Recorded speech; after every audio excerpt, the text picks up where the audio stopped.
Let's talk about money for a minute. So let's understand some clarity. How many of you would like to be very, very, very rich? How many of you would not? Okay. So let's understand this, because when I was first brought to the concept of money, I wanted to be a millionaire. So a millionaire in pounds. 1 million pounds is 10 crore rupees. I wanted to be a millionaire.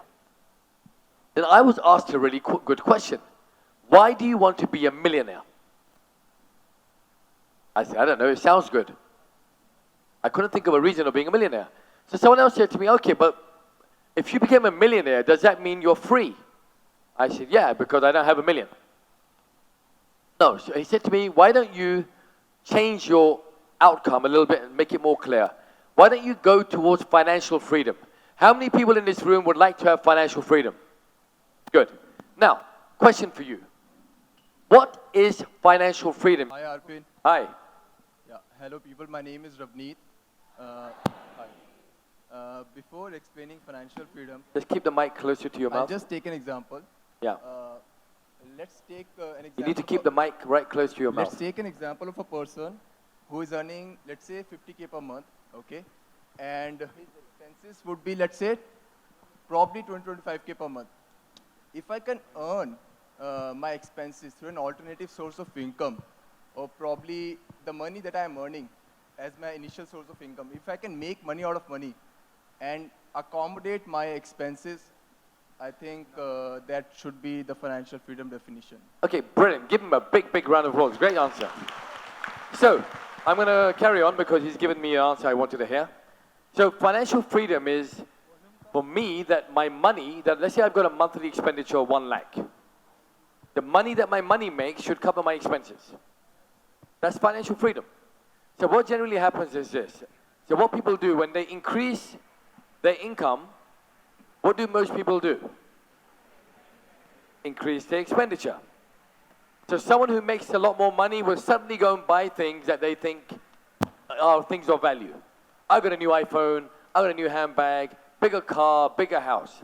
So there's a really good book you should read. I think it's a really great book called The Millionaire Next Door. And it's a book about an American guy who interviewed 100 millionaires. And very interesting facts and figures have come out of that. So one of the facts is that most of the millionaires' children never knew that their parents were millionaires until they died. Which means they were very frugal. Is that the right word? That's not a negative word, is it? They're very frugal in their spending. Meaning they lived really well, but they didn't live stupid. So for example, most of these millionaires bought a car every 10 years. They never bought a new car every year because they left that for the idiots. So what they would do, they would buy a car that was never brand new, always at least 1 year old. Because 20% of your car value goes out the moment you drive it through a showroom. It's gone. So they would wait for someone to buy the Ferrari, use it for a year, and they'd go and buy it because the value of the cars come down. So these people never ever gave money to their children. They only gave money to their children for education. What kind of education? Financial education. Nothing else. The other education was their duty. But in terms of giving money, they would never give their children money.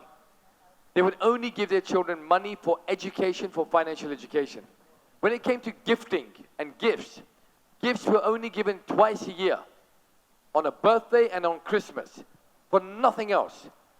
Which means their kids would be looking forward and behaving themselves as well towards their birthday. And then another 6 months, whatever time period later, they'd be looking forward to a gift. Nowadays, kids are getting things easily. You just give them an iPad, you give them this, you give them that, and they take things for granted. So there is a millionaire mindset. For example, my father and my mother. When I had to get my pocket money, I had to earn my pocket money. I never got pocket money for nothing, ever. So Monday would be clean the hallway, Tuesday clean the lounge, Wednesday clean the bathroom, Thursday clean your bedroom, Friday do this, Saturday do this, Sunday clean the car. The car was always on Sunday. If I completed all those tasks, I got my pocket money. When I got my pocket money, there were more rules attached. Number one at that time was I could only spend 50% of my pocket money. The other 50% had to be invested. So I would go to buy pens and pencils like this. I'd buy them flashy ones with little kind of cartoon characters on there. I would take them to school. I would use them. And my friend would say, where the hell did you get that from?